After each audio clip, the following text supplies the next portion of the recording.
Hey man, welcome back to Nomadically Speaking. Now check this out. Imagine investing your hard-earned money into a dream so long, trust and transparency, only to watch that dream crumble under the weight of a scandal. This is where we are with the Tulsa Real Estate Fund.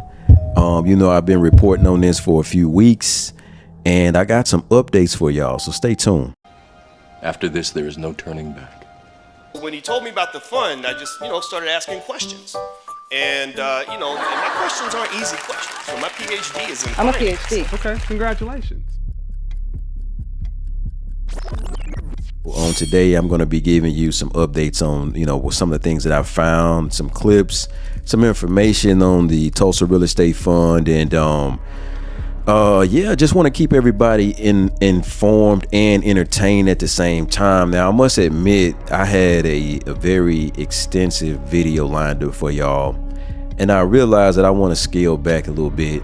I want to give some of the investors time to take this all in. And I really want to be careful with the new owner. That's right, a young man just bought the building. Now I've already, I went through several iterations of this video, and I realized that it's better for me, and it's better for my brand, and it's better for my channel if I let the progression of Mr. Aristotle Investments and what he's planning, if I let it play out, and not kind of group him into the situation with Jay Morrison. So with that being said, I'm going to show you guys just some clips and things that I've found. This stuff for a long time.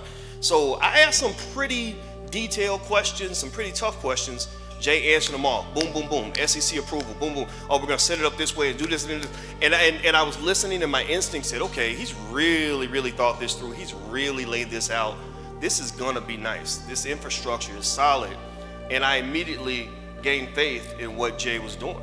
I said, okay, you know what? I'll back you. Let me know what I can do. Let me know how I can help. And so I watched him, really just, he and Ernestine just do an amazing job on the promotion. I was really impressed with everything. There wasn't, there is the flash, but a lot of people have flash, but there was the substance beneath the flash, and that's the perfect combination when you have both. And so people were excited about it. It gave us something to rally around, something that galvanized people in ways that we're not used to seeing. And I was one of the initial investors. I stepped right up and wrote my check and sent it in, and I said, I'm in this. And we talked about it, and I supported. People asked me about it, and I always, whenever they ask me about it, I always tell them the same thing. I do believe in the Tulsa Fund, because here's the interesting thing, I hear everything, right? Bad, right? And I think that's very important to understand, because we do not want to allow anybody to lose faith in what's being done here. This fund, I think, Jay, up to 15 million now?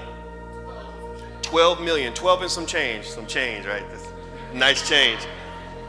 Well, I kind of believe that 12 million should be 120 million. And that 120 million should eventually become 1.2 billion. Courts for that. There's police for that. There's investigations that can be done. There's lawsuits that can be filed, right? So my thing was, well, if you feel like something happened to you, then you should go file a lawsuit.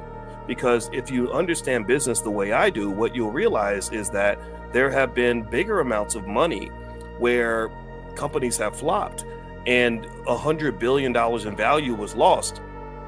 But maybe something unethical might have been done. But the question is whether or not something illegal has been done. Right. And again, I don't know. I can't speak on behalf of the Tulsa Fund because I'm not on the board. I'm not on the team.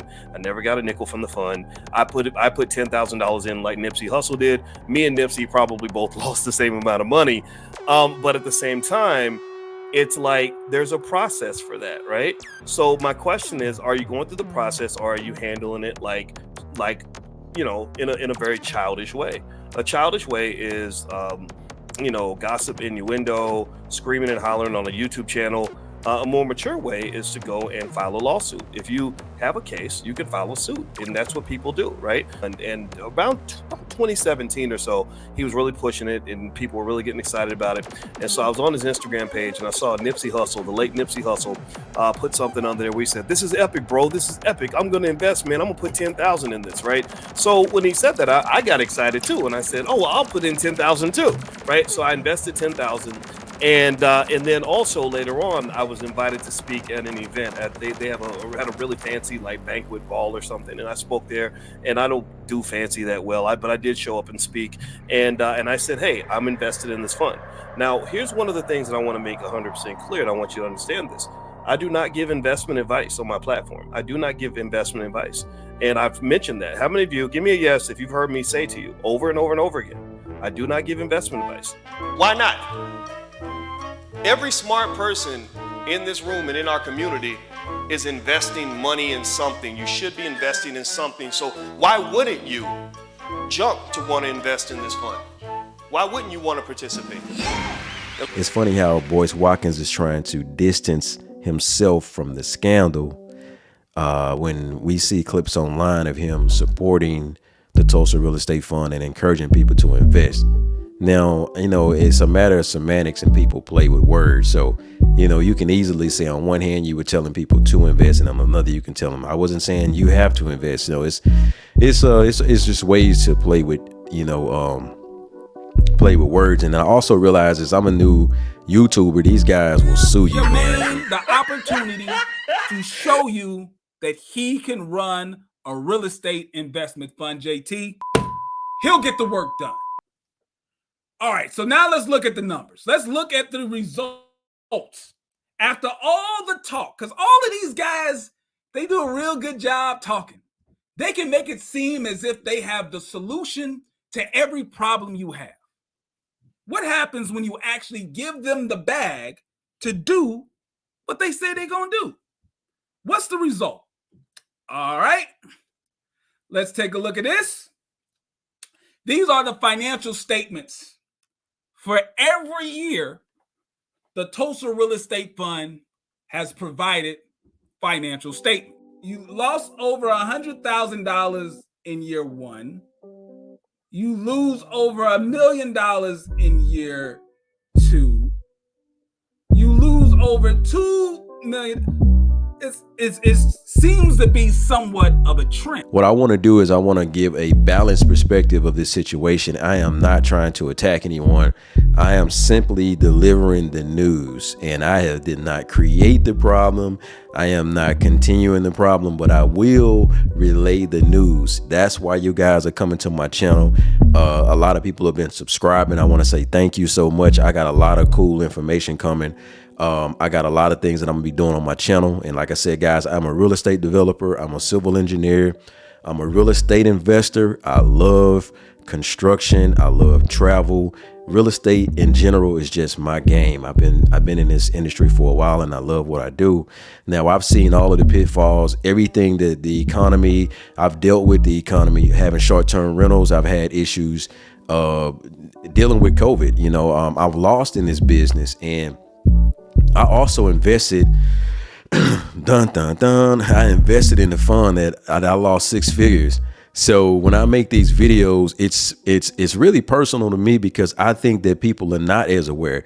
Now, even me, when I invested in the deal that I lost a lot of money in, I was 5 years into real estate and I still did not cover all my bases. And I'm going to talk about it once the court case ends. But truth of the matter is, there has to be somebody that's the voice for the investors. We see a lot of these big figures and a lot of these big personalities standing up in front of these YouTube channels, but nobody's speaking for the little guy.